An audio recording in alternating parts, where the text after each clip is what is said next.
Chicken అంటే ఇష్టమున్న ప్రతి ఒక్కళ్ళు ఈ రెసిపీ ట్రై చేయాలండి. నా స్టైల్‌లో చికెన్ ఫ్రై పీస్ బిర్యానీ చాలా సింపుల్‌గా చూపిస్తాను చూసేయండి. ఫస్ట్ అయితే ఇక్కడ ఫ్రైడ్ ఆనియన్స్ చేసుకొని పక్కన పెట్టేసుకున్నాను. అదే ఆయిల్‌లో హోల్ బిర్యానీ మసాలా, వాటితో పాటు ఆనియన్స్, పచ్చిమిర్చి గూడా వేసుకొని ఫ్రై చేసుకోవాలి. అందులోనే కరివేపాకు, అల్లం వెల్లుల్లి పేస్ట్ గూడా వేసుకొని పచ్చివాసన పోయేంత వరకు ఫ్రై చేసుకున్నాను. అందులోనే చికెన్ వేసేసి కాసేపు మూత పెట్టి ఉడికించుకోవాలి. చికెన్ ఉడికి నీళ్ళు ఊరిన తర్వాత అందులోనే కొంచెం సాల్ట్, పసుపు గూడా వేసుకొని అదంతా గూడా చికెన్‌లో కలిసేంత వరకు తిప్పుకోవాలనమాట. అందులోనే ఫ్రై చేసి పెట్టుకున్న ఫ్రైడ్ ఆనియన్స్, కొత్తిమీర, పుదీనా గూడా వేసుకొని ఇంకొకసారి కలుపుకొని మూత పెట్టి ఉడికించుకోవాలి.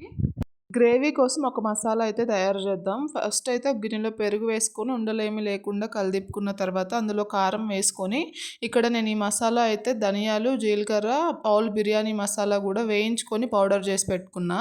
ఇదేం ఉండలేమి లేకుండా కలిపేసుకున్న తర్వాత కర్రీలో యాడ్ చేసుకొని కొంచెం వాటర్ యాడ్ చేసి నీట్‌గా కలిపేసుకొని మూత పెట్టేసి మనమైతే ఉడికించుకోవాలి.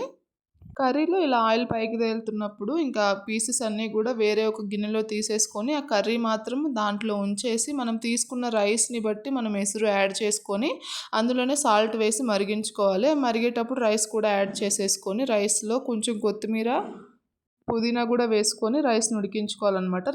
ఉడికిన తర్వాత అందులో పైన కొంచెం నెయ్యి, మనం ఆల్రెడీ పక్కన పెట్టుకున్న పీసెస్ వేసుకొని మూత పెట్టి లో ఫ్లేమ్‌లో ఒక 10-15 మినిట్స్ ఉడికించుకుంటే సరిపోతుంది. వీడియో నచ్చితే లైక్ చేసి ఛానల్‌ని సబ్స్క్రైబ్ చేయండి.